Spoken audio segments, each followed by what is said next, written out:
Hi all, welcome back. നമ്മൾ Jio technical എഞ്ചിനീയറിംഗിൻ്റെ കഴിഞ്ഞ ക്ലാസ്സിൽ 4 എക്സ്പെരിമെൻറ്റ്സ് പഠിച്ചു. വാട്ടർ കണ്ടന്റ് എങ്ങനെ കണ്ടുപിടിക്കാം, by oven driving method, specific gravity, pycnometer method, specific gravity bottle method, അതുപോലെ ഫീൽഡ് ഡെൻസിറ്റി കണ്ടുപിടിച്ച് സാൻഡ് റീപ്ലേസ്മെൻറ്റ് മെത്തേഡ് അല്ലെങ്കിൽ കോർ കട്ടർ മെത്തേഡ് വഴി ഇങ്ങനെ 4 എക്സ്പെരിമെൻറ്റിനെ കുറിച്ച് ഡിസ്കസ് ചെയ്തു. നമ്മൾ പഠിച്ച 4 എക്സ്പെരിമെൻറ്റ് അല്ലെങ്കിൽ ആ 4 പ്രോപ്പർട്ടീസ് എന്ന് പറയുന്നത് നമ്മൾ പഠിക്കാൻ പോകുന്ന ഒരുപാട് പ്രോപ്പർട്ടീസിൻ്റെ ഏറ്റവും ബേസിക് ആയിട്ടുള്ള ഫസ്റ്റ് സ്റ്റെപ്പാണെന്ന് വേണമെങ്കിൽ പറയാം. നമ്മളൊരു ബിൽഡിങ് സോയിലിൽ കൺസ്ട്രക്ട് ചെയ്യുമ്പോൾ ആദ്യം ആ സോയിലിൻ്റെ സ്ട്രെങ്ത് അറിയണം. സോയിലിൻ്റെ സ്ട്രെങ്ത് അറിഞ്ഞാലത് നമ്മൾ ബിൽഡിംഗ് കൺസ്ട്രക്ട് ചെയ്യാൻ പറ്റത്തുള്ളൂ, അല്ലേ? ഫൗണ്ടേഷനിൽ സോയിലിലേക്കാണ് ലോഡ് മുഴുവൻ പോകുക. സോ അതിന് നമ്മൾ ബേസിക് ആയിട്ട് ഒരുപാട് പ്രോപ്പർട്ടീസ് കണ്ടുപിടിക്കാനുണ്ട്. ആ പ്രോപ്പർട്ടീസിനെ ക്ലാസിഫൈ ചെയ്യും. സോ അതിൽ ഏറ്റവും ഇമ്പോർട്ടൻ്റ് ആയിട്ടുള്ള അല്ലെങ്കിൽ ഏറ്റവും ബേസ് ആയിട്ടുള്ള 4 പ്രോപ്പർട്ടീസാണ് നമ്മൾ 4 എക്സ്പെരിമെൻറ്റ്സ് ആണ് നമ്മൾ കഴിഞ്ഞ ക്ലാസ്സിൽ ഡിസ്കസ് ചെയ്തത്. ഇന്നത്തെ ക്ലാസ്സിൽ നമ്മൾ ഡിസ്കസ് ചെയ്യാൻ പോകുന്നത് ബാക്കിയുള്ള മോർ ഇമ്പോർട്ടൻ്റ് ആയിട്ടുള്ള പ്രോപ്പർട്ടീസാണ്. സോ ആ പ്രോപ്പർട്ടീസിനെ കുറിച്ച് നമ്മൾ ഡിസ്കസ് ചെയ്യും. ആ പ്രോപ്പർട്ടീസിൻ്റെ എക്സ്പെരിമെൻറ്റ്സ് ആണ് നമ്മൾ അടുത്ത ക്ലാസ്സുകളിലൊക്കെ കാണാൻ പോകുന്നത്. So start with what are those properties, അല്ലേ? So properties of soil. നമ്മൾ ജനറലി സോയിലിൻ്റെ പ്രോപ്പർട്ടീസിനെ രണ്ടായിട്ട് ക്ലാസിഫൈ ചെയ്യും. സോ സോയിൽ പ്രോപ്പർട്ടീസിനെ രണ്ടായിട്ട് ക്ലാസിഫൈ ചെയ്യുന്നത് ഒന്നാമത്തത് എഞ്ചിനീയറിംഗ് പ്രോപ്പർട്ടീസ്, രണ്ടാമത്തത് ഇൻഡെക്സ് പ്രോപ്പർട്ടീസ്. ഞാൻ ക്ലാസ് തുടങ്ങുമ്പോൾ നിങ്ങളോട് പറഞ്ഞിട്ടുണ്ട്, നമ്മൾ ഫസ്റ്റ് ക്ലാസ്സിൽ പറഞ്ഞിട്ടുണ്ട്, നമ്മൾ ഫസ്റ്റ് മൊഡ്യൂളിൽ ഡീൽ ചെയ്യുന്ന ഇൻഡെക്സ് പ്രോപ്പർട്ടീസ് എന്താണ്. സോ നമ്മൾ കൂടുതൽ ഡീപ്പായിട്ട് നമ്മുടെ മൊഡ്യൂളിലോട്ട് കടക്കുകയാണ് ഇവിടെ. സോ സോയിൽ പ്രോപ്പർട്ടീസിനെ രണ്ടായിട്ട് ക്ലാസിഫൈ ചെയ്യും. First engineering properties, index properties. Engineering പ്രോപ്പർട്ടീസിൻ്റെ എക്സാമ്പിൾ എന്ന് പറയുന്നത് കംപ്രസിബിലിറ്റി, പെർമിയബിലിറ്റി, മൂന്നാമത്തത് ഷിയർ സ്ട്രെങ്ത്. ഇൻഡെക്സ് പ്രോപ്പർട്ടീസിൻ്റെ example grain size distribution, shape of grains, relative density and consistency limits. ഇത്രയും കാര്യങ്ങളാണ് ഇൻഡെക്സ് പ്രോപ്പർട്ടീസ്. മുകളിലുള്ളതാണ് എഞ്ചിനീയറിംഗ് പ്രോപ്പർട്ടീസ്. സോ ഇന്നത്തെ ക്ലാസ്സിൽ നമ്മൾ ചെയ്യാൻ പോകുന്നത് എന്താണ് എഞ്ചിനീയറിംഗ് പ്രോപ്പർട്ടീസ് എന്ന് കാണും, ഇൻഡെക്സ് പ്രോപ്പർട്ടീസ് എന്ന് കാണും. അത് കഴിഞ്ഞ് ഞാൻ പറഞ്ഞു ഇൻഡെക്സ് പ്രോപ്പർട്ടീസിനെ കുറിച്ചാണ് നമ്മൾ കൂടുതൽ പഠിക്കാൻ പോകുന്നത്. സോ ഇൻഡെക്സ് പ്രോപ്പർട്ടീസിന്റെ first grain size distribution. So grain size ഡിസ്ട്രിബ്യൂഷന്റെ എക്സ്പെരിമെന്റിനെ കുറിച്ച് നമ്മൾ ഇന്ന് ഡിസ്കസ് ചെയ്യും. നമുക്ക് എഞ്ചിനീയറിംഗ് പ്രോപ്പർട്ടിയിൽ നിന്ന് സ്റ്റാർട്ട് ചെയ്യാം. അപ്പോൾ ഞാൻ ഇന്ന് തുടങ്ങിയപ്പോൾ തന്നെ പറഞ്ഞു, നമ്മൾ സോയിലിൽ ഒരു ബിൽഡിംഗ് കൺസ്ട്രക്ട് ചെയ്യുമ്പോൾ ആ ബിൽഡിംഗ് സോയിലിൽ നിൽക്കണമെങ്കിൽ നമ്മൾ എവിടെയാണോ കൺസ്ട്രക്ട് ചെയ്യുന്നത് that soil should have the capacity to withstand all the loads coming from the structure, അല്ലേ? സോ സോയിലിന് ഒരു സ്ട്രെങ്ത് ഉണ്ട്. സോ ഒരു ജിയോ ടെക്നിക്കൽ എഞ്ചിനീയർ ചെയ്യുക, സോയിലൊക്കെ ടെസ്റ്റ് ചെയ്ത് സോയിലിന്റെ സ്ട്രെങ്ത് ഇതാണ് എന്ന് പറഞ്ഞ് ആ സ്ട്രെങ്ത്തിനനുസരിച്ചാണ് ഒരു സ്ട്രക്ചറൽ എഞ്ചിനീയർ ഡിസൈൻ ചെയ്യാൻ പോകുന്നത്. So engineering properties are the properties those are important to geotechnical engineer. എന്ന് വെച്ചാൽ എന്താ, ഒരു ബിൽഡിംഗ് കൺസ്ട്രക്ട് ചെയ്യുമ്പോൾ ഒരു ജിയോ ടെക്നിക്കൽ എഞ്ചിനീയറിംഗ് കൊടുക്കുന്ന ഇൻപുട്ട്, അതായത് സോയിലിന്റെ സ്ട്രെങ്ത് ഇതാണ് എന്ന് കണ്ടുപിടിക്കാൻ ജിയോ ടെക്നിക്കൽ എഞ്ചിനീയറിന് ആവശ്യമുള്ള പ്രോപ്പർട്ടീസിനെയാണ് എഞ്ചിനീയറിംഗ് പ്രോപ്പർട്ടീസ് എന്ന് പറയുന്നത്. അതായത് സോയിലിന്റെ സ്ട്രെങ്ത്തിനെ ഡയറക്റ്റ് ആയിട്ട് ഇൻഫ്ലുവൻസ് ചെയ്യുന്ന പ്രോപ്പർട്ടീസ്. സോ ഈ പ്രോപ്പർട്ടീസ് അറിഞ്ഞാൽ നമുക്ക് സോയിലിന്റെ സ്ട്രെങ്ത് കണ്ടുപിടിക്കാൻ പറ്റും. അങ്ങനെ പറയാൻ പറ്റുന്ന പ്രോപ്പർട്ടീസിനെയാണ് എഞ്ചിനീയറിംഗ് പ്രോപ്പർട്ടീസ് എന്ന് പറയാം. Okay, so engineering properties directly influence the design of the structure build on soil. നമ്മൾ മണ്ണിൻ്റെ മുകളിൽ ഏത് സ്ട്രക്ചറോ ബിൽഡ് ചെയ്യുന്നത് അതിൻ്റെ ഡിസൈനെ ഡയറക്റ്റായിട്ട് ഇൻഫ്ലുവൻസ് ചെയ്യുന്ന പ്രോപ്പർട്ടിയാണ് engineering properties. In other words, സോയിലിൻ്റെ സ്ട്രെങ്ത്തിനെ ഡയറക്റ്റായിട്ട് ഇൻഫ്ലുവൻസ് ചെയ്യുന്ന പ്രോപ്പർട്ടീസിനെയാണ് എഞ്ചിനീയറിംഗ് പ്രോപ്പർട്ടീസ് എന്ന് പറയാം. അപ്പോൾ നമുക്ക് എഞ്ചിനീയറിംഗ് പ്രോപ്പർട്ടീസ് ഏതൊക്കെയാണെന്ന് കാണാം. നേരത്തെ നിങ്ങൾ ഫ്ലോ ചാർട്ടിൽ കണ്ടിരിക്കും. സെയിം നമുക്കൊന്നുകൂടെ നോക്കിയാൽ ഫസ്റ്റത്തെ property permeability, next one compressibility, third one shear strength. So engineering properties നമ്മൾ വിശദമായിട്ട് ഡീൽ ചെയ്യുന്ന അടുത്ത മൊഡ്യൂളുകളാണ്. എന്നാൽ നമുക്ക് പെർമിയബിലിറ്റി എന്താ, കംപ്രസിബിലിറ്റി എന്താ, ഷിയർ സ്ട്രെങ്ത് എന്താണെന്ന് നോക്കാം.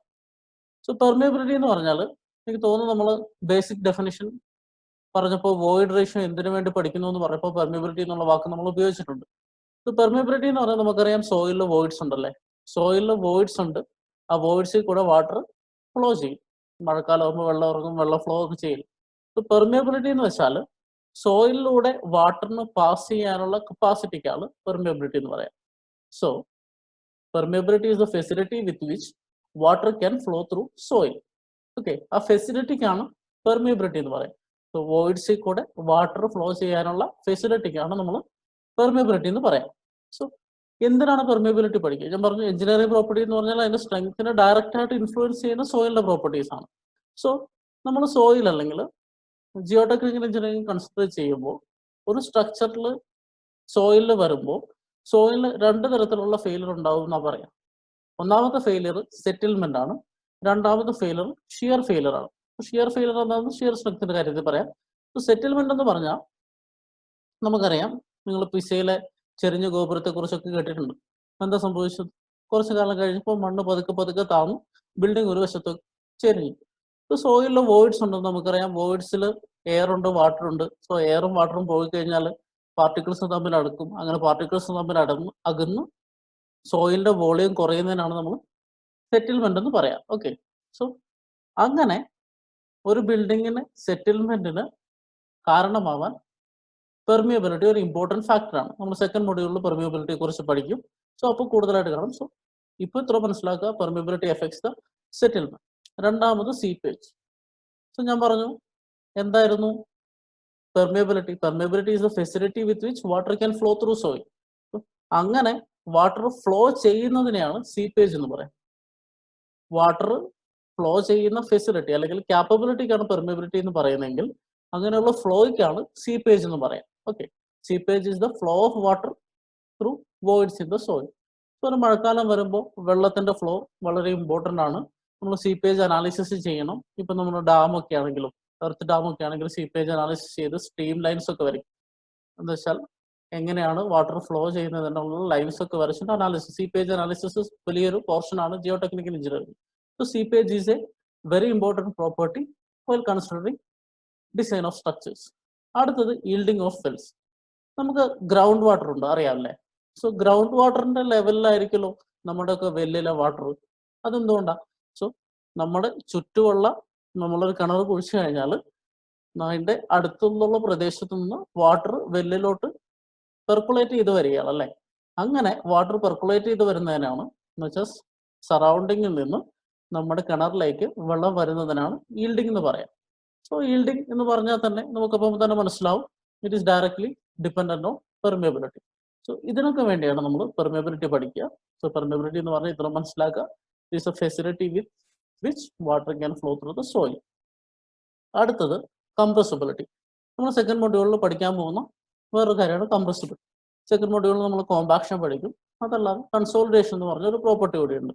സോ ഈ രണ്ട് ഫാക്ടേഴ്സിനെ ഡിപ്പെൻഡ് ചെയ്യുന്ന ഒരു സാധനമാണ് കംപ്രസിബിലിറ്റി. സോ കംപ്രസിബിലിറ്റി വാക്കിൽ നിന്ന് തന്നെ നിങ്ങൾക്ക് അറിയാം, ഒരു കംപ്രഷൻ കൊടുക്കുമ്പോൾ കംപ്രസ് ആവാനുള്ള കപ്പാസിറ്റിയാണ് കംപ്രസിബിലിറ്റി.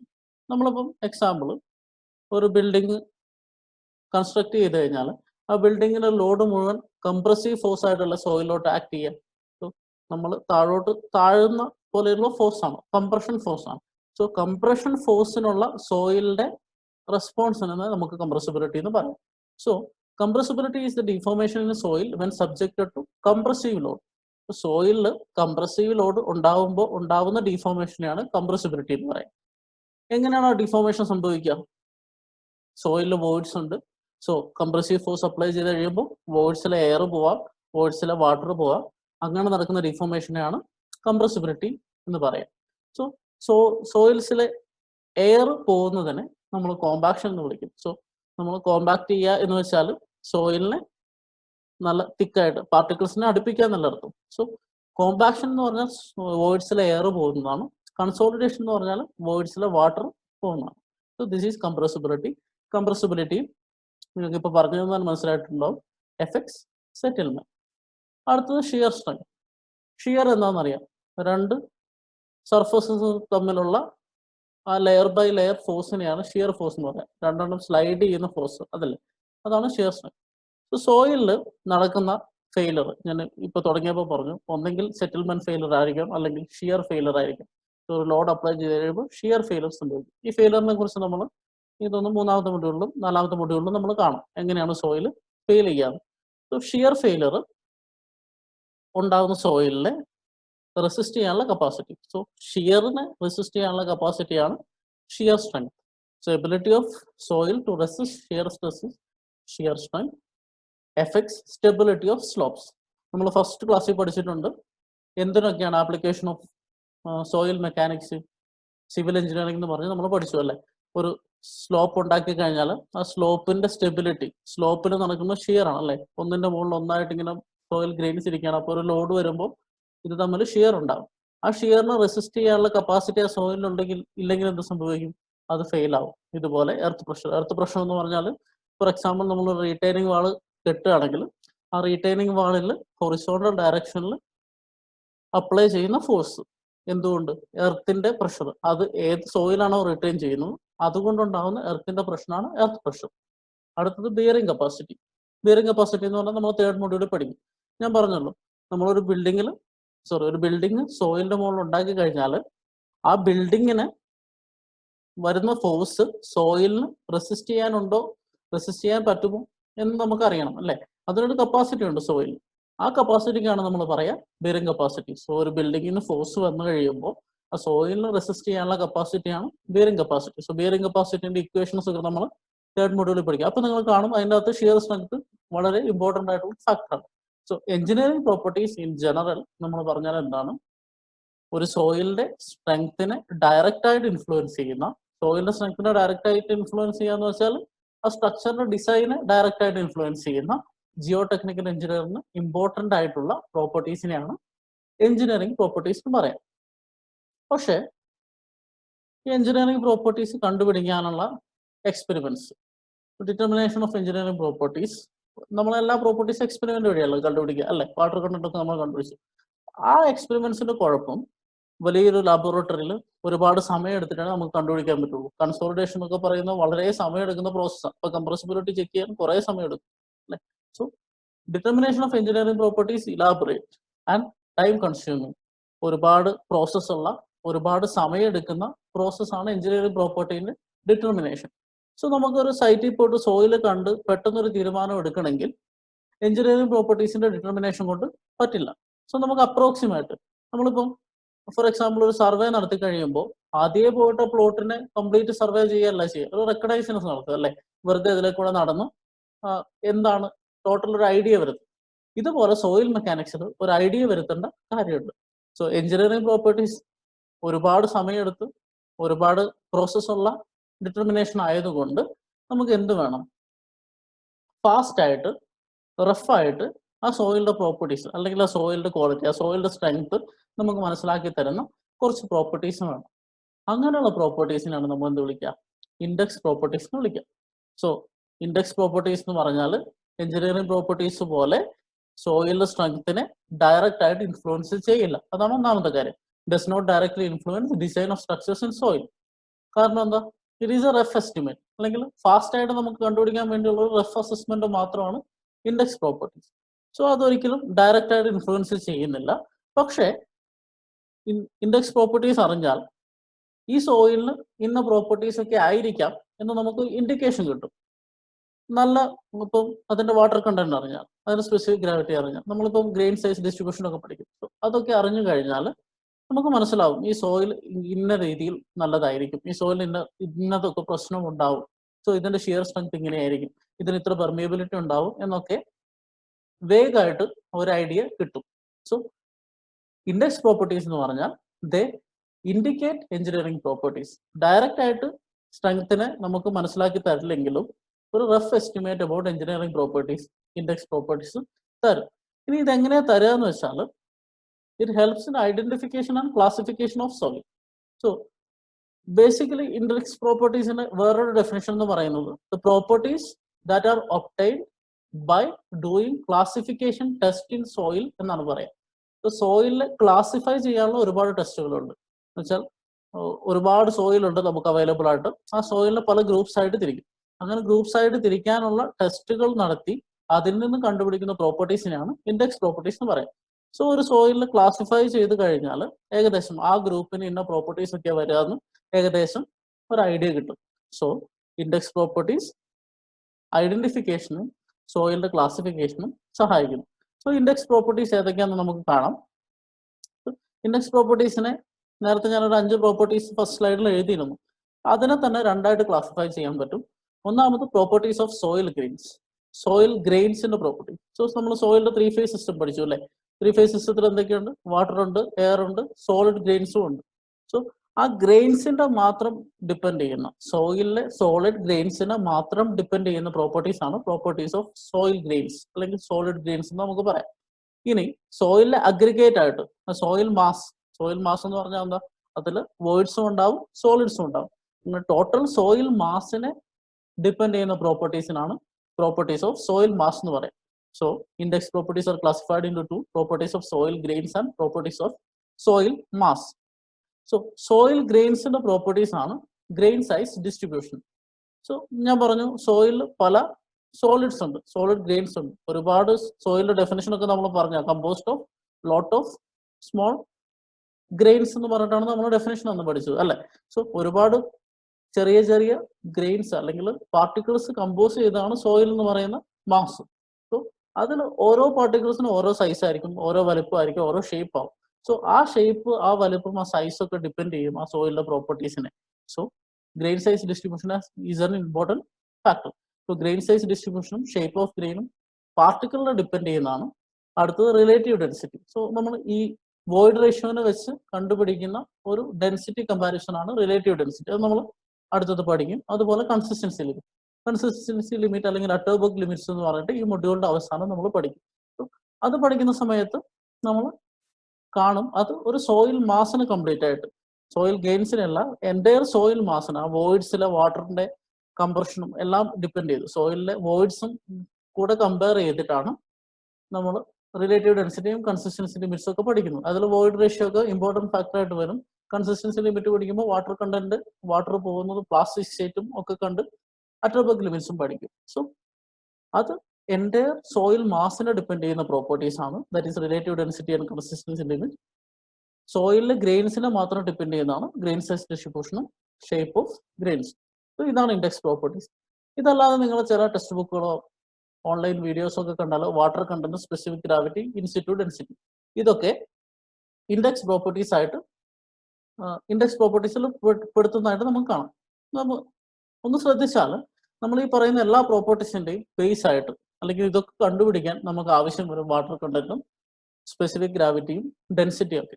അതുകൊണ്ട് തന്നെ ചില ടെക്സ്റ്റ് ബുക്കുകളിൽ ഇൻഡെക്സ് പ്രോപ്പർട്ടീസ് ആയിട്ട് ഇവയെ കൺസിഡർ ചെയ്തില്ലെങ്കിലും they are actually giving a representation of engineering properties അല്ലേ? ഇതിന്റെ എല്ലാം ബേസിസ് ആയിട്ട് അത് വരുന്നുള്ളതുകൊണ്ട് അതിനെ നമുക്ക് ഇൻഡെക്സ് പ്രോപ്പർട്ടീസ് ആയിട്ട് കാണാൻ പറ്റും. ഞാൻ നേരത്തെ ഒരു ഡെഫിനിഷൻ പറഞ്ഞിരുന്നു, സോയിലിന്റെ ക്ലാസിഫിക്കേഷൻ വഴി ക്ലാസിഫൈ ചെയ്യാൻ പറ്റുന്ന ടെസ്റ്റുകൾ നടത്തിയിട്ട് കിട്ടുന്ന പ്രോപ്പർട്ടീസ് ആണ് ഇൻഡെക്സ് പ്രോപ്പർട്ടീസ് അല്ലേ? സോ അതുകൊണ്ടാണ് ഞാൻ ഈ 4-5 പ്രോപ്പർട്ടീസിലോട്ടായിട്ട് ഇതിനെ ലിമിറ്റ് ചെയ്തിരിക്കുന്നത്. So grain size distribution, shape of grain, relative density, consistency limits. So ഇതാണ് index properties, engineering properties. Engineering properties എന്ന് പറഞ്ഞാൽ ഡയറക്റ്റ് ആയിട്ട് സോയിലിന്റെ ഷിയർ സ്ട്രെങ്ത്തിനെ ഡയറക്റ്റ് ആയിട്ട് സോയിലിന്റെ സ്ട്രെങ്ത്തിനെ ഡിപ്പെൻഡ് ചെയ്യുന്ന പ്രോപ്പർട്ടീസ് ആണ്. അതാണ് നമ്മൾ ഡിസൈന് വേണ്ടി ഉപയോഗിക്കുന്ന പ്രോപ്പർട്ടീസ്. അതിന്റെ എക്സാമ്പിൾ നമ്മൾ കണ്ടു, permeability, compressibility and shear strength. പക്ഷെ ഇത് ടൈം കൺസ്യൂമിംഗ് ആയിട്ട് എലാബറേറ്റ് ആയതുകൊണ്ടും നമുക്ക് കണ്ടുപിടിക്കാൻ കുറെ സമയം എടുക്കുന്നതുകൊണ്ട് പെട്ടെന്ന് ഒരു റഫ് ഐഡിയയ്ക്ക് വേണ്ടി നമ്മൾ ചെയ്യുന്ന ടെസ്റ്റുകളാണ് ക്ലാസിഫിക്കേഷൻ ടെസ്റ്റ്. ആ ക്ലാസിഫിക്കേഷൻ ടെസ്റ്റിൽ നിന്ന് നമുക്ക് കിട്ടുന്ന പ്രോപ്പർട്ടീസ് ആണ് ഇൻഡെക്സ് പ്രോപ്പർട്ടീസ്. ആ index properties indirectly give us an idea about engineering properties. So ഇതാണ് പ്രോപ്പർട്ടീസ്. സോ ഈ മൊഡ്യൂളിൽ നമ്മൾ ഏകദേശം പകുതിയായി. ഇനി അങ്ങോട്ട് ഡീൽ ചെയ്യാൻ പോകുന്നു ഇൻഡെക്സ് പ്രോപ്പർട്ടീസിനെ കുറിച്ചാണ്. സോ ഇൻഡെക്സ് പ്രോപ്പർട്ടീസിൽ നമ്മൾ പഠിക്കുന്നതിന് മുമ്പ് ഇവിടെ നമ്മൾ മൂന്നാമത്തെ പോയിന്റ് എഴുതിയിട്ടുണ്ടല്ലോ, helps in identification and classification of soil. So എന്തുകൊണ്ടാണ് ഐഡന്റിഫിക്കേഷൻ ആൻഡ് ക്ലാസിഫിക്കേഷൻ ഇത്ര ഇമ്പോർട്ടൻ്റ് ആവുന്നതെന്ന് നമുക്ക് ആദ്യം ഒന്ന് കാണാം. സോ നമ്മളിനി കാണാൻ പോകുന്നത് എന്തിനാണ് ക്ലാസിഫിക്കേഷൻ ചെയ്യുന്നത്. സോ നമുക്കറിയാം ക്ലാസിഫിക്കേഷൻ വഴി ഇൻഡെക്സ് പ്രോപ്പർട്ടീസ് നമുക്ക് കിട്ടും. സോ ക്ലാസിഫിക്കേഷന്റെ ഇമ്പോർട്ടൻസ് എന്താണ്, എന്തൊക്കെ ടൈപ്പ് ക്ലാസിഫിക്കേഷൻ ഓഫ് സോയിൽ ആണുള്ളത്, ആ സോയിൽ ക്ലാസിഫിക്കേഷൻ ചെയ്യാനുള്ള ടെസ്റ്റ് ഏതൊക്കെയാണ്, ഇത്രയാണ് നമ്മൾ ഇനി ഡിസ്കസ് ചെയ്യാൻ പോകുന്നത്. ഇപ്പോൾ ക്ലാസിഫിക്കേഷൻ ഓഫ് സോയിൽ നമ്മൾ ആദ്യം ഡിസ്കസ് ചെയ്യാൻ പോകുന്നത് നെസസിറ്റി ഓഫ് ക്ലാസിഫിക്കേഷൻ ആണ്. ഓക്കെ, സോ എന്തിനു വേണ്ടിയാണ് സോയിലിനെ ക്ലാസിഫൈ ചെയ്യുന്നത്? നിങ്ങളിവിടെ കുറേ ഇമേജസ് കാണുന്നുണ്ടല്ലേ. സോ നമ്മൾ പുറത്തോട്ട് ഇറങ്ങിയാൽ ഈ എൻ്റയർ വേൾഡിൽ there are lot of types of soil അല്ലേ? ഒരുപാട് ടൈപ്പ് സോയിലുണ്ട്. So നമുക്ക് ഓരോ സോയിലായിട്ട് എടുത്ത് അതിന്റെ പ്രോപ്പർട്ടീസ് കണ്ടുപിടിച്ച് ആ പ്രോപ്പർട്ടീസ് വെച്ച് ആ സോയിലിനെ അനലൈസ് ചെയ്യാന്ന് പറഞ്ഞാൽ എളുപ്പമുള്ള കാര്യമല്ല. കാരണം there are vast varieties of soil. ഇവിടെയുള്ള സോയിൽ ആയിരിക്കില്ല വേറൊരു രാജ്യത്തുള്ളത്, വേറൊരു രാജ്യത്തുള്ളതല്ല വേറൊരു രാജ്യത്തുള്ളത്. So it's totally different. So ഒരു സോയിലിന്റെ ഓരോ സോയിലായിട്ട് എടുത്ത് തന്നെ പ്രോപ്പർട്ടീസ് ഡിറ്റർമൈൻ ചെയ്യുന്നത് വളരെ ബുദ്ധിമുട്ടായതുകൊണ്ട് so the most important thing that we get by classifying soil is that നമ്മൾ ഓരോ സോയിൽ അനലൈസ് ചെയ്യുന്നതിന് പകരം ഒരു ഗ്രൂപ്പ് ഓഫ് സോയിലിനെ അനലൈസ് ചെയ്യാൻ പറ്റും. So it is easier to analyse a group than an individual soil. So സോയിലിൽ ഒരേ properties ഉള്ള ഏകദേശം ഒരേ പ്രോപ്പർട്ടീസ് ഉള്ള സോയിൽസിന് മുഴുവൻ ഒരു ഗ്രൂപ്പ് ചെയ്യുന്നു. ആ ഗ്രൂപ്പിന്റെ പ്രോപ്പർട്ടീസിനെ നമ്മൾ അനലൈസ് ചെയ്യുന്നു. സോ അതുകൊണ്ട് നമ്മുടെ പ്രോസസ്സ് ഇച്ചിരി കൂടെ ഈസിയർ ആവുന്നു. So the first and foremost importance of classification is that we are able to study the behavior of a group rather than an individual soil sample. Okay. അടുത്തത് നമ്മൾ നേരത്തെ discuss ചെയ്ത കാര്യം. സോ ഇൻഡെക്സ് പ്രോപ്പർട്ടീസ് കിട്ടുന്നത് classification test എന്നാണ് അല്ലെ.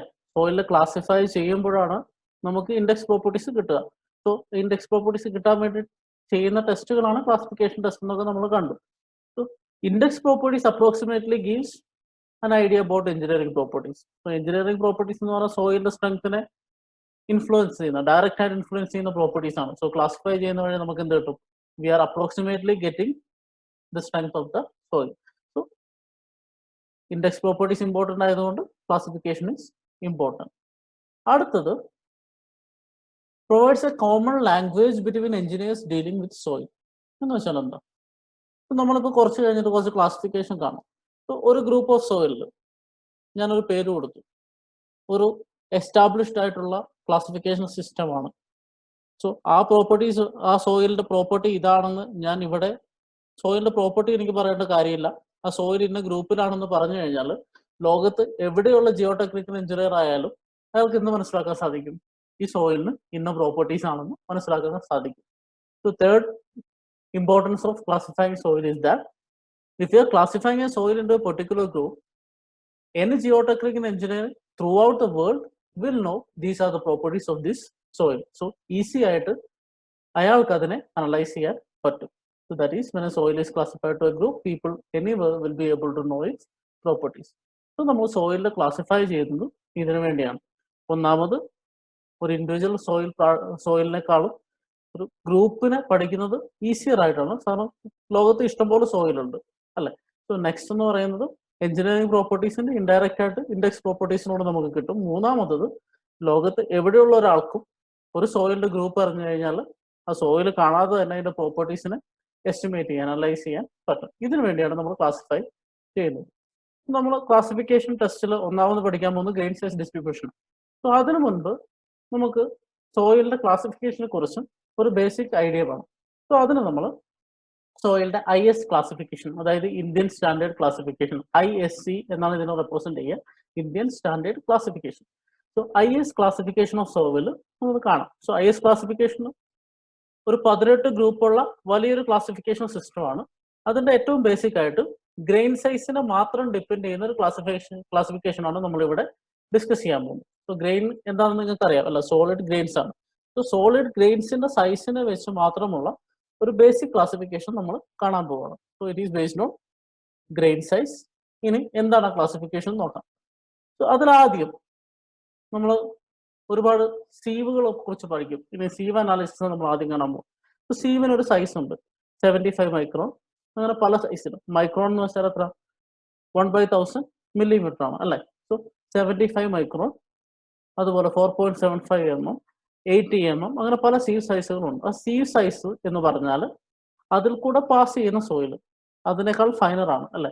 അതിൽ retain ചെയ്യുന്നത് അതിനേക്കാൾ കോസറാണ്. എന്ന് വെച്ചാൽ അതിനേക്കാൾ വലിയ സൈസ് ഉള്ളത് റീറ്റെയിൻ ചെയ്യും, അതിനേക്കാൾ കുറവ് സൈസ് ഉള്ളത് പാസ് ചെയ്യും. ഇതാണ് ഈ ക്ലാസിഫിക്കേഷൻ്റെ അല്ലെ സൈസസിന്റെ ബേസിസ് എന്ന് പറയുന്നത്. 75 മൈക്രോൺ ആണ് നമ്മുടെ ഒന്നാമത്തെ സോയിൽ IS ക്ലാസിഫിക്കേഷന്റെ ഏറ്റവും ഇമ്പോർട്ടൻ്റ് ആയിട്ടുള്ള ബൗണ്ടറി ലൈൻ. 75 മൈക്രോണിനേക്കാൾ കുറവ് സൈസ്, അതായത് 75 മൈക്രോൺ സീവിലൂടെ നമ്മൾ അരിക്കുകയാണെങ്കിൽ അതിലൂടെ പാസ് ചെയ്യുന്ന സോയിലിനെ നമ്മൾ ഫൈൻ ഗ്രെയിൻഡ് സോയിൽ എന്ന് വിളിക്കും. സോ ഫൈൻ ഗ്രെയിൻ സോയിൽ എന്ന് പറഞ്ഞാൽ 75 മൈക്രോണിനേക്കാൾ താഴെ സൈസ് ഉള്ളതാണ് ഫൈൻ ഗ്രെയിൻ സോയിൽ. 75 മൈക്രോണിനേക്കാൾ കൂടുതൽ സൈസ് ഉള്ളതാണ് course grind soil. Fine grained soil എന്ന് വെച്ചാൽ 75 മൈക്രോണിനേക്കാൾ കൂടുതൽ, കുറവ്. കോഴ്സ് ഗ്രൈൻഡ് എന്ന് പറഞ്ഞാൽ 75 മൈക്രോണിനേക്കാൾ കൂടുതൽ.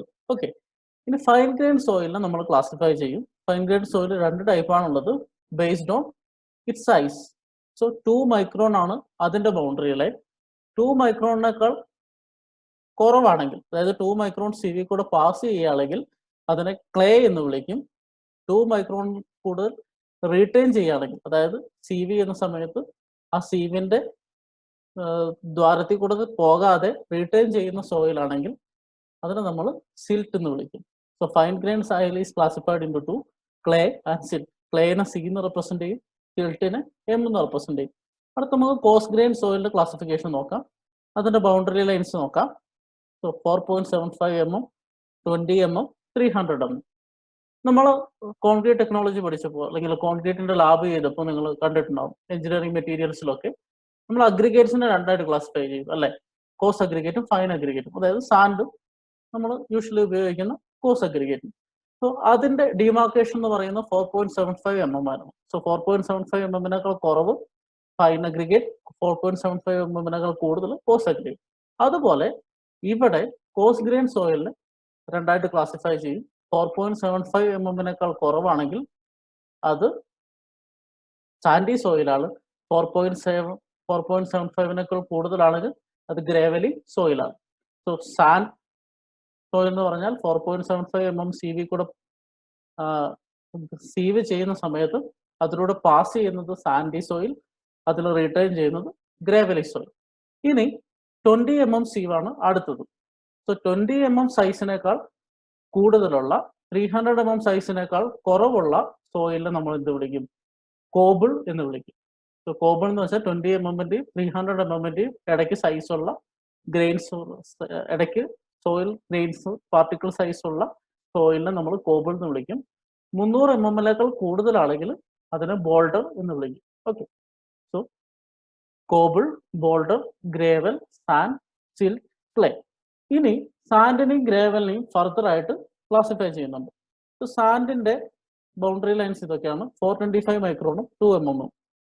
സോ 425 മൈക്രോണിൽ കൂടെ സീവ് ചെയ്യുന്ന സമയത്ത് അതിലൂടെ പാസ് ചെയ്യുന്ന സാൻഡിനെ ഫൈൻ സാൻഡ് എന്ന് വിളിക്കും. സോ ഫൈൻ സാൻഡ് എന്ന് പറഞ്ഞാൽ 425 മൈക്രോണിനേക്കാൾ ചെറിയ സൈസ് ഉള്ളത് ഫൈൻ സാൻഡ് ആണ്. Greater than 75 micron, less than 425 micron. ഇനി ആ സീവ് ചെയ്യുന്ന സമയത്ത് 425 മൈക്രോണിൽ റീറ്റെയിൻ ചെയ്യുന്ന എന്നാൽ 2 mm കുറവുള്ള സാൻഡിനെ മീഡിയം സാൻഡ് എന്ന് പറയും. 425 മൈക്രോണിന്റെയും 2 mm ഇടയ്ക്കുള്ളത് മീഡിയം സാൻഡ് ആണ്. ഇനി 2 mm-ന്റെയും 4.75 mm ഇടയ്ക്കുള്ളത് കോഴ്സ് സാൻഡ് ആണ്.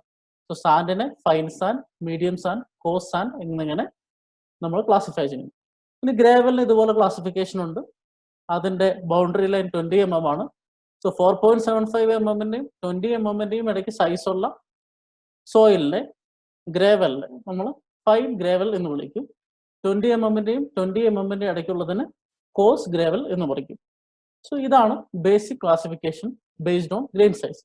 ഇതിൽ മേജറായിട്ട് നമ്മൾ ഓർത്തിരിക്കേണ്ടത് 75 മൈക്രോണിന്റെ ഫൈനർ ആയിട്ടുള്ളത് ഫൈൻ ഗ്രെയിൻ സോയിലാണ്. 75 മൈക്രോണിനേക്കാൾ കൂടുതലുള്ളത് കോഴ്സ് ഗ്രെയിൻ സോയിലാണ്. 4.75 mm-നേക്കാൾ താഴെയുള്ള സാൻഡാണ്, അതിൽ കൂടുതലുള്ളത് ഗ്രേവലാണ്. ഇത്രയും കാര്യങ്ങൾ നമ്മൾ അടുത്ത ഡിസ്കഷനും നമുക്ക് ആവശ്യമുണ്ട്. So this is the basic classification. ഞാൻ പറഞ്ഞു ആദ്യം തന്നെ 18 ഗ്രൂപ്പ്സ് ഉണ്ട്. ഇപ്പൊ 18 ഗ്രൂപ്പ്സ് ആയിട്ടില്ല, ഇനിയും ഇതിനെ ക്ലാസിഫൈ ചെയ്യുന്നുണ്ട്. അതിൽ ഒന്നാമത്തെ കാര്യം, ഈ സോയിലിലൊക്കെ ഓർഗാനിക് കണ്ടന്റ് ഉണ്ടെങ്കിൽ, നമുക്കറിയാം സോയിലാണ് എല്ലാ മാറ്ററും അവസാനം ഡീകമ്പോസ് ചെയ്യുന്നത്. അങ്ങനെ ഓർഗാനിക് മാറ്റർ ഉണ്ടെങ്കിൽ നമ്മളൊരു സെപ്പറേറ്റ് കാറ്റഗറി ആയിട്ട് അതിനെ വിളിക്കും.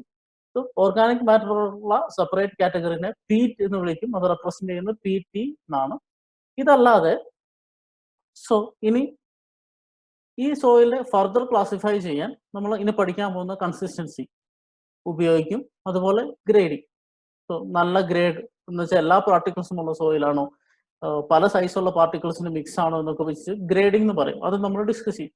സോ അതുകൂടെ വെച്ച് 18 ഗ്രൂപ്പ്സ് ആയിട്ടാണ് സോയിലിനെ ക്ലാസിഫൈ ചെയ്യുന്നത്. ഇത് ബേസിസ് മാത്രമാണ്. സോ ഇത്രയുമാണ് ബേസിക് ക്ലാസിഫിക്കേഷൻ.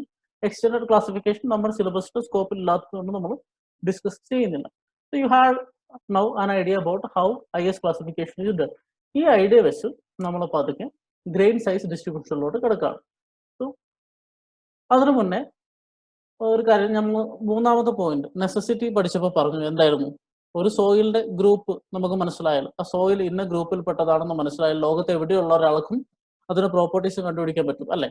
സോ ഇവിടെ നമ്മുടെ അറോറ KR അറോറയുടെ ഫൗണ്ടേഷൻ എഞ്ചിനീയറിംഗ് ടെക്സ്റ്റ് ബുക്കിൽ, soil mechanics and foundation engineering text ബുക്കിൽ ഒരു പേജിന്റെ സ്നാപ്പാണ് ഞാൻ ഇവിടെ കൊടുത്തിരിക്കുന്നത്. ഈ ടേബിളിൽ വൃത്തിയായിട്ട് കോസ് ഗ്രൈൻഡ് സോയിൽ ആണെങ്കിൽ അതിന്റെ ഷേപ്പ് എന്തായിരിക്കും, അതിന്റെ പ്രോപ്പർട്ടി എന്താവും ഒരു ടേബിൾ കൊടുത്തിട്ടുണ്ട്.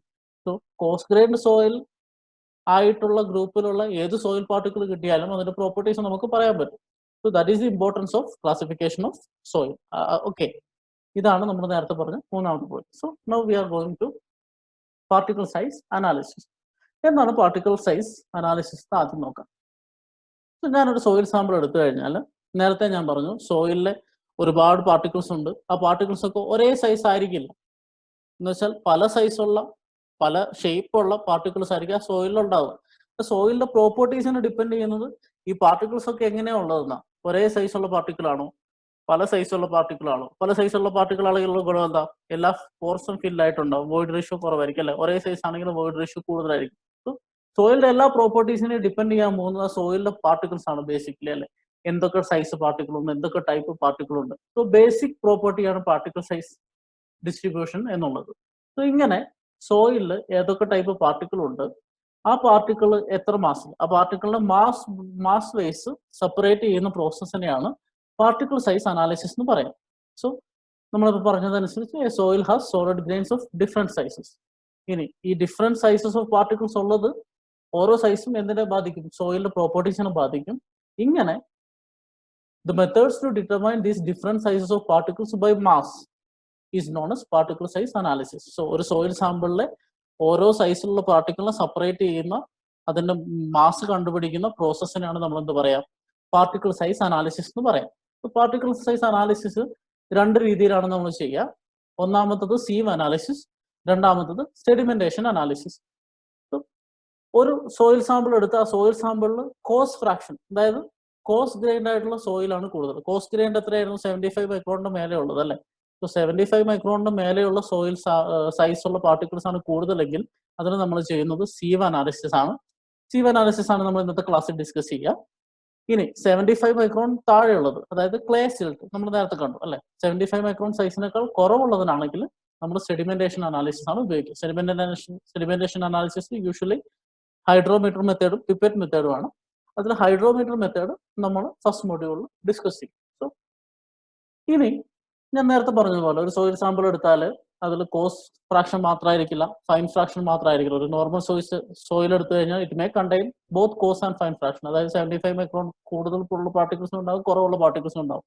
സോ ഒരു സോയിൽ എടുത്താൽ അതിന് സീവ് അനാലിസിസ് മാത്രം ചെയ്തു എന്നല്ല, ഒരു സോയിൽ എടുത്താൽ അതിന് സെഡിമെന്റേഷൻ അനാലിസിസ് മാത്രമേ ചെയ്യാൻ പറ്റൂ എന്നല്ല.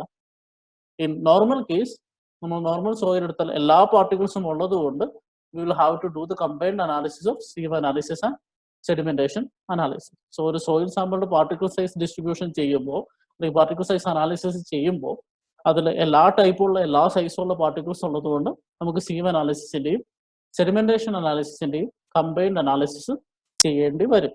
ഓക്കെ, സോ നമുക്ക് സീവ് അനാലിസിസിനെ കുറിച്ച് ഡീറ്റെയിൽ ആയിട്ട് നോക്കാം.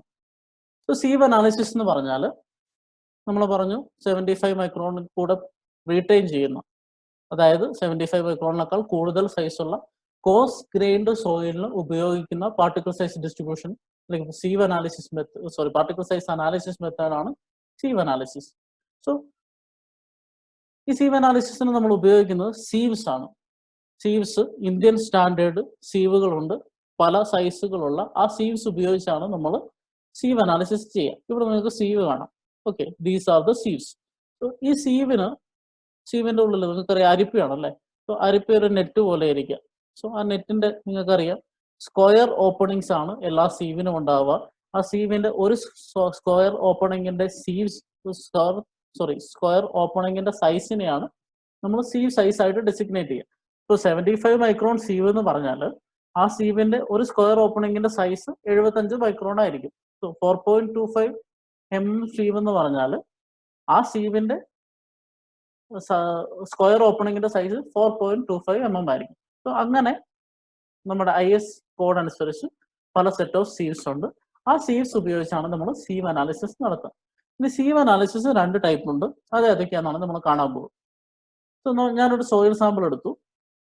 ആ സോയിൽ സാമ്പിളിൽ നമുക്കറിയാം സീവ് അനാലിസിസ് 75 മൈക്രോണിന്റെ മേലെയുള്ള സാമ്പിളിനെ എടുക്കുന്നുണ്ട്. സോ ഫസ്റ്റ് എന്താ ചെയ്യുക, ഒരു 75 മൈക്രോൺ സീവ് എടുത്ത് നമ്മൾ അതിനെ സീവ് ചെയ്യുന്നു. ഓക്കെ, 75 മൈക്രോൺ സീവിൽ സീവ് ചെയ്യുന്നു. സോ 75 മൈക്രോൺ സീവിൽ സീവ് ചെയ്ത് കഴിയുമ്പോൾ കുറച്ച് സോയിൽ പാസ് ചെയ്യും അല്ലെ. ആ പാസ് ചെയ്യുന്ന സോയിൽ എന്ന് പറഞ്ഞാൽ എന്താ, 75 മൈക്രോണിനേക്കാൾ ചെറിയുള്ള സൈസ്. അത് നമ്മളൊരു പാലിൽ കളക്ട് ചെയ്യും. ഇനി 75 മൈക്രോണിന് മേലെയുള്ളത് നമ്മുടെ സീവിൽ റീറ്റെയിൻ ചെയ്യുന്നുണ്ട് അല്ലെ. ഇനി നോക്കുക, ഈ പാനില് നമുക്ക് കിട്ടിയിട്ടുള്ള സോയിൽ, പാനിൽ അതായത് സി വി കൂടെ പാസ് ചെയ്ത് നമുക്ക് പാനിൽ കിട്ടിയിട്ടുള്ള സോയില് ഈ ടോട്ടൽ സോയിൽ സാമ്പിളിന്റെ മാസുമായിട്ട് കമ്പയർ ചെയ്യുമ്പോൾ 5% കുറവാണെങ്കിൽ നമ്മൾ യൂഷ്വലി ചെയ്യുന്നത് ഡ്രൈ സീവ് അനാലിസിസ് ആണ്. സോ നമ്മളൊരു സോയിൽ സാമ്പിൾ എടുത്ത് അതിന് 75 മൈക്രോണിൽ സീവ് ചെയ്ത് കഴിയുമ്പോൾ അതിൽ പാനിൽ വരുന്ന വെയിറ്റ്, അതായത് പാസ് ചെയ്യുന്നതെന്ന് പറഞ്ഞാൽ 75 മൈക്രോണിനേക്കാൾ കുറവുള്ള പാർട്ടിക്കിൾസ് 5%, മൊത്തം വെയിറ്റിന്റെ 5% താഴെയാണെങ്കിൽ അതിനെ നമ്മൾ ഡ്രൈ സീവ് അനാലിസിസ് ചെയ്യും. ഇനി അതിനേക്കാൾ കൂടുതലാണെങ്കിൽ നമ്മൾ വെറ്റ് സീവ് അനാലിസിസ് ചെയ്യും. സോ സീവ് അനാലിസിസ് 2 ടൈപ്പാണുള്ളത്, ഡ്രൈ സീവും വെറ്റ് സീവ് അനാലിസിസും. വെറ്റ് സീവ് അനാലിസിസ് ചെയ്യുന്നത് എപ്പോഴാണ്, 5% കൂടുതൽ ഫൈൻ പാർട്ടിക്കിൾസ് സോയിൽ സാമ്പിൾ ഉണ്ടാകുമ്പോഴാണ് നമ്മൾ വെറ്റ് സീവ് അനാലിസിസ് ചെയ്യുക. നമുക്ക് ഡ്രൈ സീവ് അനാലിസിസ് നോക്കാം. സോ ഡ്രൈ സീവ് അനാലിസിസിന് നമ്മൾ ആദ്യം 75 മൈക്രോൺ സീവിൽ റീറ്റെയിൻ ചെയ്യുന്ന സോയിൽ എടുത്തു. അതാണ് കോസ് ഗ്രൈൻഡ് സോയിൽ അല്ലെ. ഇനി അതിനെ 4.75 mm സീവിൽ ഞാൻ അരിക്കാൻ പോവാം.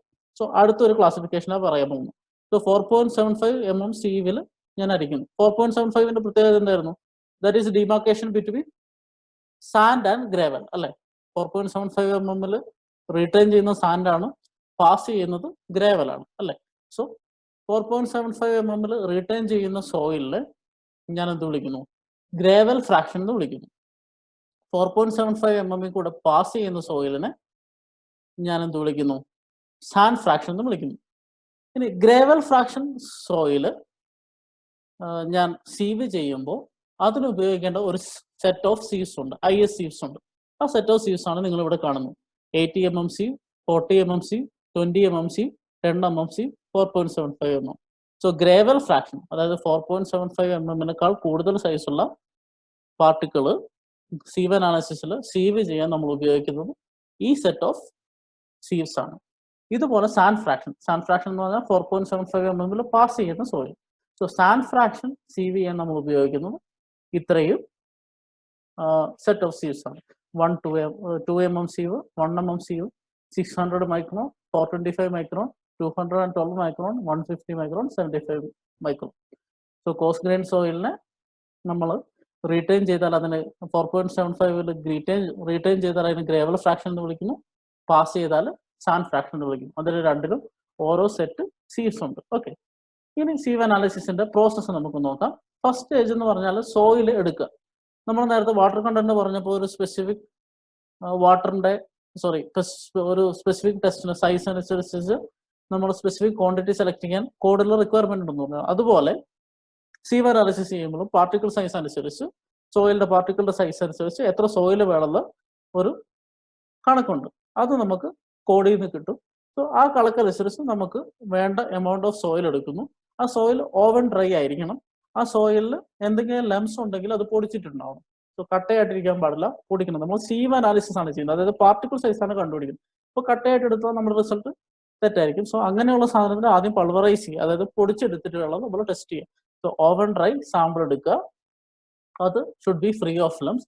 എന്നിട്ട് അതിന്റെ കോസ് ഫ്രാക്ഷനും ഗ്രേവൽ ഫ്രാക്ഷനും സാൻഡ് ഫ്രാക്ഷനും സെപ്പറേറ്റ് ചെയ്യുക. നമ്മൾ നേരത്തെ കണ്ടു 4.75 mm സീവ് ഉപയോഗിച്ച് അടിച്ചു കഴിഞ്ഞാൽ റീറ്റെയിൻ ചെയ്യുന്ന കോസ് ഫ്രാക്ഷൻ ആണ്, പാസ് ചെയ്യുന്നത് സാൻഡ് ഫ്രാക്ഷൻ ആണ്. സോ നമുക്ക് 2 ഫ്രാക്ഷൻ കിട്ടി. ഇനി അതിൻ്റെ അകത്ത് കോസ് ഫ്രാക്ഷൻ എടുക്കുക. നമ്മൾ സീവ് സെറ്റ് ചെയ്യുന്ന ഇങ്ങനെ, ഞാൻ ആദ്യം പറഞ്ഞ ഒരു സെറ്റ് ഇല്ല, ഗ്രേവൽ ഫ്രാക്ഷൻ ആണെങ്കിൽ ഇത്രയും ടൈപ്പ് ഓഫ് സീവ് ഉണ്ട്, 80 mm 40 mm എന്നൊക്കെ പറഞ്ഞിട്ട് ഒരു സെറ്റ് ഓഫ് സീവ്സ് ഉണ്ട്. അതിന്റെ മുകളിൽ നമ്മളൊരു ലിഡ് വെക്കും, താഴെ ഒരു പാൻ വെക്കും. ഓക്കെ, മുകളിൽ ലിഡ്, താഴെ പാൻ.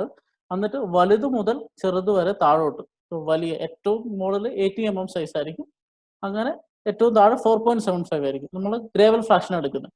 സോ 80 mm തൊട്ട് 4.75 വരെ വലുത് മുതൽ ചെറുത് വരെയുള്ള ഓർഡറിൽ നമ്മൾ അടുക്കി വെക്കുന്നു. അതിന്റെ താഴെ പാൻ വെക്കുന്നു, മേലെ ലിഡ് വെക്കുന്നു. ഓക്കെ. ഇനി പാനും ലിഡും ഇതാണ്. ലിഡ് എന്ന് പറഞ്ഞാൽ ഒരു അടപ്പ്, മേലെ പാൻ എന്ന് വെച്ചാൽ സീവിന്റെ അതേ സൈസിലുള്ള എന്നാൽ താഴെ അരിപ്പ് ഇല്ലാത്ത ഒരു പാത്രം, അതാണ് പാൻ. മേലെ വെക്കുന്നത് ലിഡ്. ഓക്കെ. എന്നിട്ട് ഇത് നമ്മൾ ഇനി ഷെയ്ക്ക് ചെയ്യാൻ പോകും. ഷെയ്ക്കിംഗ് ആണ് സീവ് അനാലിസിസിൽ ചെയ്യുക.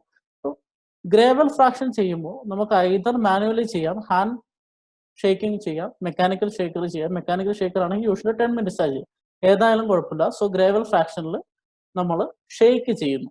ഇതാണ് രണ്ടാമത്തെ സ്റ്റെപ്പ്. സോ അടുക്കി വെച്ചു, എന്നിട്ട് ഗ്രേവൽ ഫ്രാക്ഷൻ സീവ് ചെയ്യുന്നു. ഇനി അടുത്ത സ്റ്റേജിൽ നമ്മൾ എന്താ ചെയ്യാന്ന് വെച്ചാൽ ഇതിൽ ഓരോ സീവും നമ്മൾ സീവ് ചെയ്ത് കഴിഞ്ഞാൽ തിരിച്ചെടുക്കുന്നു. ആ സീവിൽ ഓരോ സീവിലും റിട്ടേൺ ചെയ്യുന്ന സോയിലിന്റെ വെയിറ്റ്. സോ 80 mm എത്ര റിട്ടേൺ ചെയ്യുന്നു, 40 mm എത്ര റിട്ടേൺ ചെയ്യുന്നു, 4.75 mm എത്ര റിട്ടേൺ ചെയ്യുന്നു പറഞ്ഞ് മാസ് എടുത്ത് നമ്മൾ നോട്ട് ചെയ്ത് വെക്കുന്നു. സോ അടുത്ത സ്റ്റെപ്പിൽ take the mass of soil retained on each of the sieves. ഇനി നമ്മളിപ്പോൾ ഏത് സാമ്പിളാണ് ചെയ്ത് ഗ്രേവൽ ഫ്രാക്ഷൻ ചെയ്തു. ഇതുപോലെ അടുത്ത സെറ്റ് ഓഫ് സീവ്സ് എടുക്കുക. അതിൽ സാൻഡ് ഫ്രാക്ഷൻ ഇതുപോലെ സീവ് ചെയ്യുക. സാൻഡ് ഫ്രാക്ഷൻ സീവ് ചെയ്യുമ്പോൾ നമ്മൾ യൂഷ്വലി മെക്കാനിക്കലാണ് ഉപയോഗിക്കുന്നത്. മറ്റേത് വലിയ പാർട്ടിക്കിൾസ് ആയതുകൊണ്ട് സീവിങ് എളുപ്പമാണ്. ഇത് ചെറിയ പാർട്ടിക്കിൾസ് ആണ് അല്ലേ. 4.75 mm പാസ് ചെയ്യുന്ന 75 മൈക്രോണിൽ റിട്ടേൺ ചെയ്യുന്ന സാധനമാണ് സാൻഡ് ഫ്രാക്ഷൻ എന്ന് പറയുന്നത്. സോ ചെറിയ സൈസ് ആയതുകൊണ്ട് അതിനെ നമ്മൾ മെക്കാനിക്കൽ ഷേക്കർ ഉപയോഗിച്ച് 10 minute ഷേക്ക് ചെയ്യുന്നു. എന്നിട്ട് ഇതുപോലെ വെയിറ്റ് എടുക്കുന്നു. ആ മാസ് നമ്മൾ നോട്ട് ചെയ്ത് വെക്കുന്നു. ഇതാണ് നാലാമത്തെ സ്റ്റെപ്പ്. ഇതാണ് ഡ്രൈ സീവ് അനാലിസിസ്. എന്നിട്ട് നമ്മളൊരു ടേബിളിൽ സബ്സ്റ്റിറ്റ്യൂട്ട്. ആ ടേബിളിനെ കുറിച്ച് നമ്മൾ പിന്നെ ഡിസ്കസ് ചെയ്യും. സോ ഇത്രയേ ഉള്ളൂ.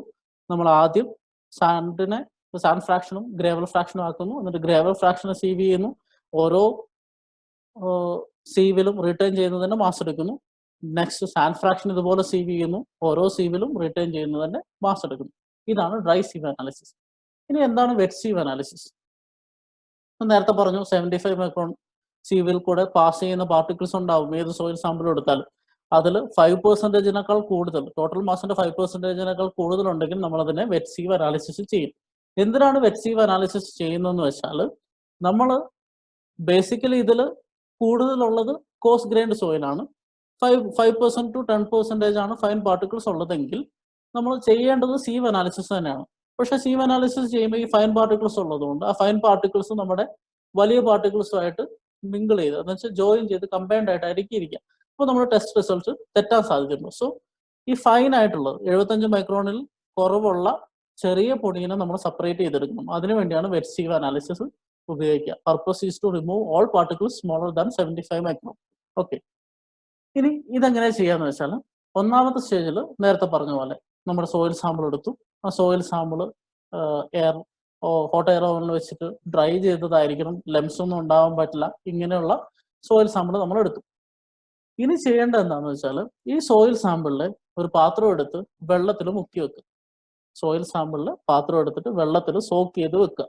ഇനി വല്ലാതെ പാർട്ടിക്കിൾസ് തമ്മിൽ ജോയിൻ ചെയ്തിട്ടാണ് ഉള്ളതെങ്കിൽ അതിനെ ഫ്ലോക്കുലേറ്റ് ചെയ്യും. ഡീഫ്ലോക്കുലേറ്റ് ചെയ്യാൻ വേണ്ടി നമ്മൾ എന്ത് ചെയ്യാം, നമ്മൾ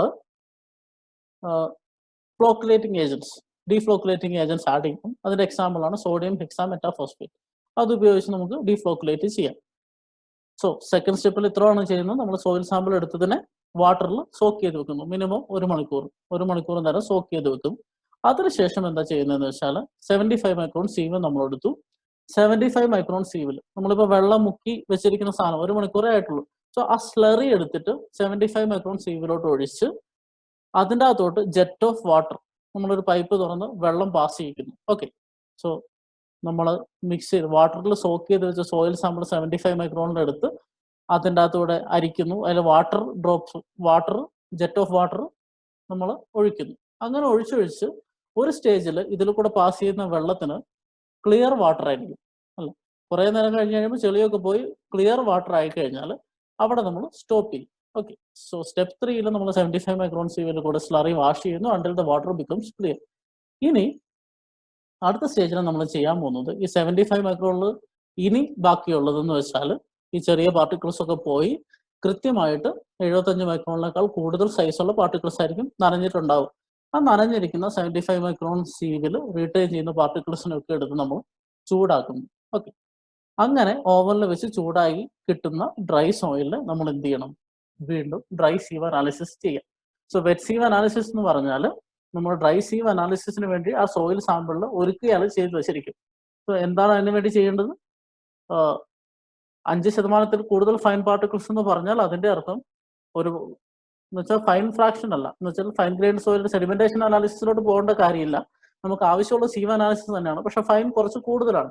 സോ അതിനുവേണ്ടി ആ ഫൈൻ പാർട്ടിക്കിൾസ് നമുക്ക് ഒഴിവാക്കണം. അതിനുവേണ്ടിയാണ് വെറ്റ് സീവ് അനാലിസിസ് ചെയ്യുന്നത്. അതിലാകെ ആദ്യം വാട്ടറിൽ സോക്ക് ചെയ്തു. വാട്ടറിൽ സോക്ക് ചെയ്തിട്ട് അതിനെ ഒന്ന് ഡീഫ്ലോക്കുലേറ്റ് ചെയ്തതിന് ശേഷം നമ്മൾ 75 മൈക്രോൺ സീവിലൂടെ അരിക്കുന്നു. ഫ്രഷ് വാട്ടർ ഉപയോഗിച്ചിട്ടാണ് അരിക്കുക. ആ സമയത്ത് ക്ലിയർ ആവുന്ന സമയത്ത് നമ്മൾ എന്ത് ചെയ്യും? ആ സോയിൽ സാമ്പിൾ എടുത്ത് ഡ്രൈ ചെയ്ത് അതിനെ ആ ഡ്രൈ ചെയ്തെടുത്ത സോയിൽ സാമ്പിളിൽ നമ്മൾ നേരത്തെ പറഞ്ഞ 4 സ്റ്റെപ്പുള്ള ഡ്രൈ സീവ് അനാലിസിസ് ഒരിക്കൽ കൂടി ചെയ്തിട്ട് 2 മാസം കോസ്റ്റ് ഫ്രാക്ഷൻ്റെയും ഫൈൻ ഫ്രാക്ഷൻ്റെയും മാസസ് കണ്ടുപിടിക്കുന്നു. ഇനി ഈ മാസസ് കണ്ടുപിടിച്ച് നമ്മളൊരു ഒബ്സർവേഷൻ ടേബിൾ എഴുതണം. ആ ഒബ്സർവേഷൻ ടേബിളാണ് ഞാൻ കാണിച്ചിരിക്കുന്നത്. Size, soil retained, cumulative soil retained, percentage retained, cumulative percentage fine. So ഇത് ഓരോന്നും എന്താണെന്ന് കാണാം. സോ നമ്മൾ ഡ്രൈ സീവ് അനാലിസിസ് ചെയ്തപ്പോൾ കോസ്റ്റ് ഫ്രാക്ഷൻ എടുത്തു. കോസ്റ്റ് ഫ്രാക്ഷൻ എന്ന് പറഞ്ഞാൽ 4.75 mm വരെ അല്ലേ. അതിൽ ഓരോ സീവിലും റീറ്റൈൻ ചെയ്യുന്നതിൻ്റെ മാസം എടുത്തിട്ടുണ്ട്. സോ 80 mm റീറ്റൈൻ ചെയ്തതിനെ ഞാൻ M1 എന്ന് വിളിക്കുന്നു. 40 mm റീറ്റൈൻ ചെയ്തതിനെ M2 എന്ന് വിളിക്കുന്നു. അങ്ങനെ ഓരോന്നിനെയും വിളിച്ച് M14 പാനിലുള്ളത് M14 വരെ പേര് വിളിക്കും. ഇത്രയുമാണ് നമുക്ക് എക്സ്പെരിമെന്റ് വഴി കിട്ടിയ മാസ്. ഇനി ഇതിനെ നമ്മൾ അനലൈസ് ചെയ്യുമ്പോൾ ആദ്യത്തെ step percentage retain. Percentage retain എന്ന് പറഞ്ഞാൽ ഞാൻ ഒരു സീവ് എടുത്തു. ഫോർ എക്സാമ്പിൾ 80 mm സീവ് എടുത്തു.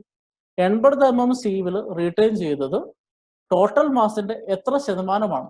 So total mass M1 + M2 + M3, total mass M ആണെന്ന് വിചാരിക്കുക. സോ ടോട്ടൽ മാസ് എമ്മിന്റെ എത്ര ശതമാനമാണ് 80 mm സീവിൽ റീറ്റൈൻ ചെയ്തത്? അതാണ് ഈ കോളത്തിൽ എഴുതേണ്ടത്. So percentage retain. So P1 = M1/m × 100, P2 = M2/m × 100, P3 = M3/m × 100. So 600 micron sieve എടുത്തു കഴിഞ്ഞാൽ 600 മൈക്രോൺ സീവിൽ എത്രയാണ് റീറ്റൈൻ ചെയ്തത്? ഏതിന്റെ? ടോട്ടൽ മാസിന്റെ. അങ്ങനെ എഴുതി കഴിഞ്ഞ് ഓരോന്നിന്റെയും P1 to P14 വരെ നമ്മൾ എഴുതുന്നു. ഇതാണ് പെർസെൻറ്റേജ് റീറ്റൈൻ. അടുത്തത് ക്യുമുലേറ്റീവ് പെർസെൻറ്റേജ് റീറ്റൈൻ. ഇപ്പം ഞാൻ കാൽക്കുലേഷൻ പറയും, എന്നിട്ട് എന്താണ് ക്യുമുലേറ്റീവ് പെർസെൻറ്റേജ് എന്ന് നമുക്ക് അടുത്ത സ്ലൈഡിൽ കാണാം. സോ ക്യുമുലേറ്റീവ് പെർസെൻറ്റേജ് എന്ന് വെച്ചാൽ ഞാൻ ഒരു സീവ് സൈസ് എടുത്താൽ ആ സീവ് സൈസിന്റെ മുകളിലോട്ടുള്ള എല്ലാ സൈസും കൂടെ കൂട്ടിയിട്ടുള്ള മാസ്. സോ ഫോർ എക്സാമ്പിൾ ഇപ്പം 1 mm സീവ് എടുത്തു. 1 mm സീവ് എടുത്താൽ 1 mm മുകളിലുള്ള എല്ലാ സീവിലും, so 2 mm, 4.75, 10 mm, 20 mm, 40 mm, 80 mm ഇത്രയും സീവിൽ റിട്ടേൺ ചെയ്തിരിക്കുന്ന സോയിലിന്റെ ടോട്ടൽ പെർസെൻറ്റേജ് ആണ് ക്യുമുലേറ്റീവ് പെർസെൻറ്റേജ് എന്ന് പറയാം. സോ 80 mm ക്യുമുലേറ്റീവ് പെർസെൻറ്റേജ് എന്തായിരിക്കും? P1 തന്നെ ആയിരിക്കും അല്ലെ. C1 = P1.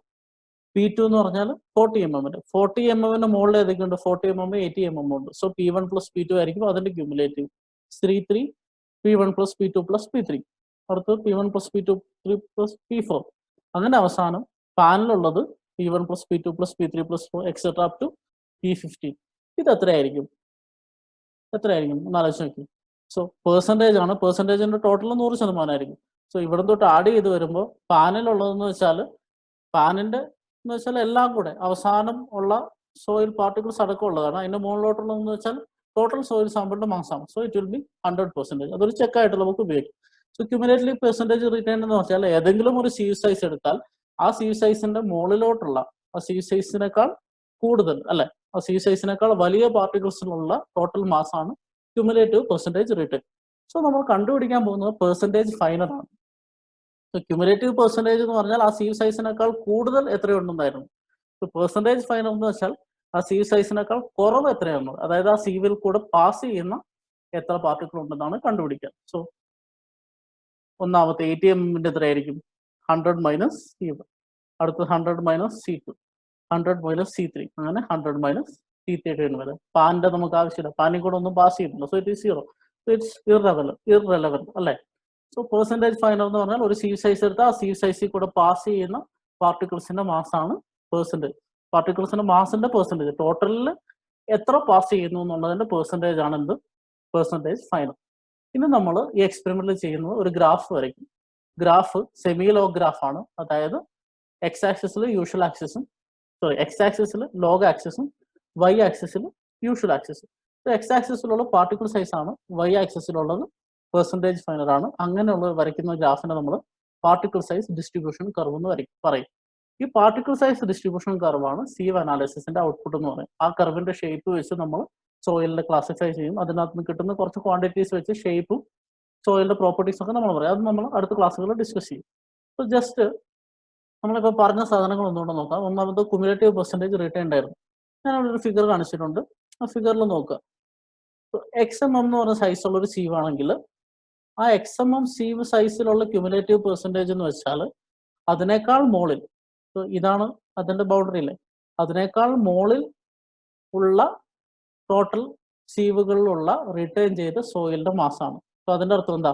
എക്സ് എന്ന് പറയുന്ന സൈസിനേക്കാൾ കൂടുതൽ, എക്സിനേക്കാൾ കോഴ്സർ ആയിട്ടുള്ള സോയിൽ സാമ്പിളിന്റെ മാസ്, അതിന്റെ പെർസെൻറ്റേജ്. സോ ടോട്ടലിൽ എത്ര പെർസെൻറ്റേജ് ആണ് XMM-നേക്കാൾ കൂടുതലുള്ളത് എന്നാണ് ക്യുമുലേറ്റീവ് പെർസെൻറ്റേജ് വെയിറ്റ് റീറ്റെയിൻഡ് എന്ന് പറഞ്ഞത്.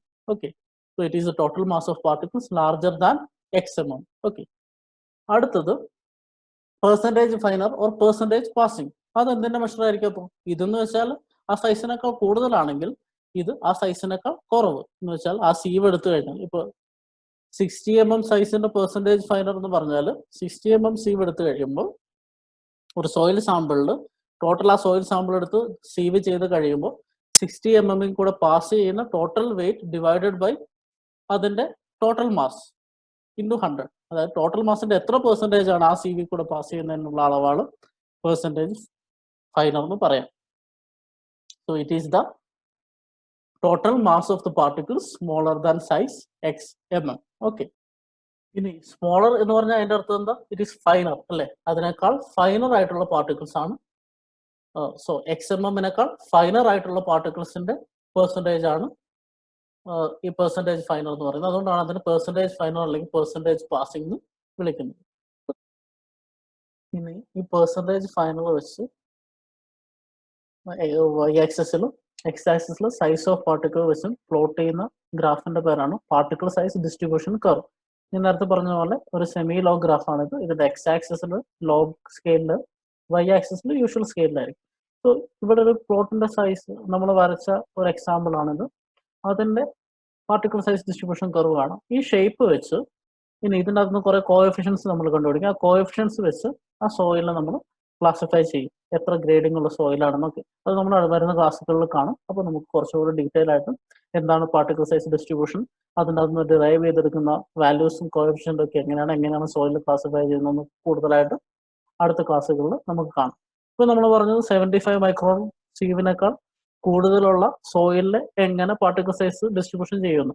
അടുത്ത ക്ലാസ്സിൽ നമ്മൾ കാണാൻ പോകുന്നത് 75 മൈക്രോണിനേക്കാൾ താഴെയുള്ള സോയിലിനെ എങ്ങനെ പാർട്ടിക്കിൾ സൈസ് സെപ്പറേറ്റ് ചെയ്തെടുത്ത് പാർട്ടിക്കിൾ സൈസ് ഡിസ്ട്രിബ്യൂഷൻ കർവ് ആയിരിക്കും. അതിന് നമ്മൾ സെഡിമെന്റേഷൻ അനാലിസിസ് ആണ് പഠിക്കുന്നത്. So we will see in the next class dealing with the sedimentation analysis. Thank you.